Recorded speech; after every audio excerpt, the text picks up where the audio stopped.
Hello and welcome to a round of chicken 65 without tadka. This I have taken chicken tenderloins. You could use chicken breast, but the best meat to use is chicken thighs if you can manage. Today I just have these chicken tenderloins. What I'm going to do is cut this into about say 4 or 5 pieces. And one important thing I want you to remember again is don't make a straight cut like this. Instead, make a cut which is in an angle. So I've cut basically one tenderloin into 4 pieces. Is cut. I have finely ground the garlic, ginger and green chili to a nice paste. We're going to salt this first.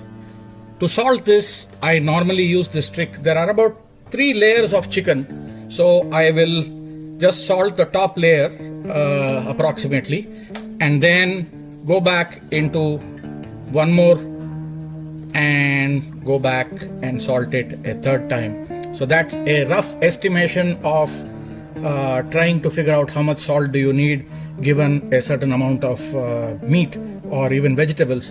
Just look at the layers and then salt each layer. So if this was 3 layers, I salted it 3 times for each layer. To this, we're going to add the chili garlic and ginger paste. I'm going to add 1 tablespoon of garam masala. I'm going to just again eyeball this roughly, but I can tell you that's about 1 tablespoon of garam masala. I'm going to put 4 tablespoons of the lemon juice concentrate. This 4 tablespoons of lemon juice concentrate is roughly 2 large lemons. And after this, I'm going to add a little bit of red food color. I'm going to gently sprinkle this red food color. Remember, it needs very little. I'm just spraying it around a little bit across the layer of chicken. As you can see, it is extremely little. I've used less than a quarter spoon, or even 1/8 of a spoon is what I think I have used. What we want to do at this stage is, once we have put the basic ingredients, we're going to gently toss this around and ensure that all of this ingredient is nicely mixed to the chicken, and the chicken also evenly gets the red color as well as all the other marination that we are doing. It's important that we do this tossing around right now and then add the cornstarch and all-purpose flour later. If you add that along with the color is not going to evenly spread, nor will the masala evenly spread. They will all clump with the cornstarch. So just make sure that you do this first, which is to mix it up. Remember, we put 4 green chilies to give it the heat. I'm just moderating that. If you like it even more spicier, you can obviously add more of the red chili powder. But I try to keep the red chili powder as minimum as possible and use the green chilies to drive the heat. That's because one way you are trying to also avoid the red chili powder when it's being fried from getting burnt and actually changing the flavor. So you got to be also very careful when you are doing the frying. So we're going to let this sit for a good half an hour. I'm going to just eyeball the way I'm going to add this cornstarch, which is I'll go layer by layer in my addition. So I'm going to add this for the first layer. If you look at this, 1, and then go again, 2, and go again, 3. So that's for the 3 layers of cornstarch that I've added for the 3 layers of the chicken. Likewise, I'm going to take all-purpose flour and sprinkle it. With that added, we are going to now toss this around and ensure that the cornstarch and the all-purpose flour is nicely mixed, spread across, and has a nice coating. I don't want too thick a coating. I just want a very thin coating to the chicken so that it gives out a very crispy cover, so that you don't have to go through a lot of the outer covering when you're trying to have this dish. Alright, so the wok is ready with the oil. I'm going to use the back of my hand to just understand how hot it is. It's kind of hot. You want it to be reasonably hot when you're going to drop the chicken in. I'm going to test 2 pieces of chicken, and I'm also going to note down the time, because the chicken doesn't take more than 4 to 5 minutes to fry. The other thing you want to look at the chicken is the way it's bubbling. When it's raw in the oil, it bubbles a lot, and as it cooks, the bubbling will reduce. You also want to ensure that the flame is somewhere in a medium flame. You don't want to burn the chicken, but at the same time, you want enough heat to the oil so that the chicken slowly fries itself. Once you put the chicken into the oil, just let it sit in the oil for at least 2 minutes.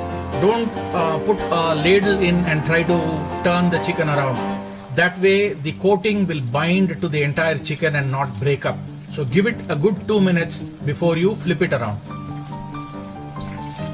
So that's about 2 minutes of the frying. We're going to gently toss it around with a ladle. I have a sous chef that I'm training who is following some instructions here. I'm not the one working with the oil right now. They've turned the chicken around, and you'll notice that the quantum of bubbling has also come down. Again, like I said, give it 4 to 5 minutes. So if it's becoming a little too dark, the chicken's outer coating, then your flame is too high. You want to just reduce the flame. But we are perfect at this point of time. We're going to allow it to keep frying. So it's a good 4 minutes, and if you can see, I have moderated the flame and the bubbling has reduced. It means this chicken is cooked. Now is the time for us to take this chicken out and put it over a tissue so that it drains off all the residual oil.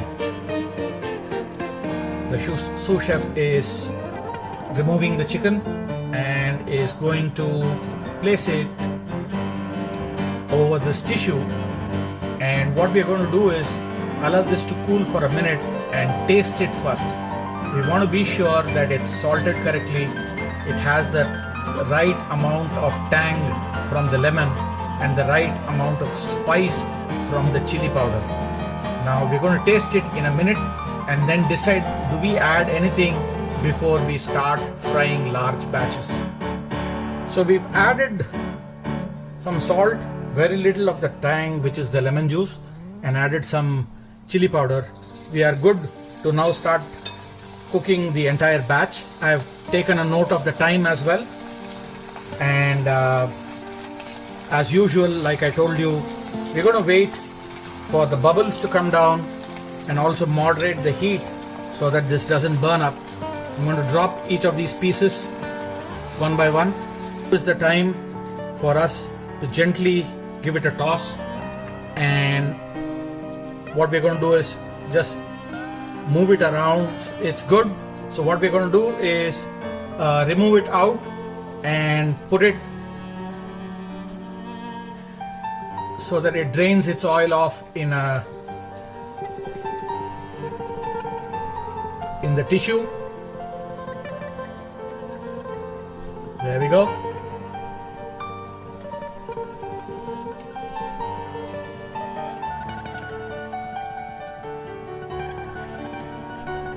Scoop it out and put it back.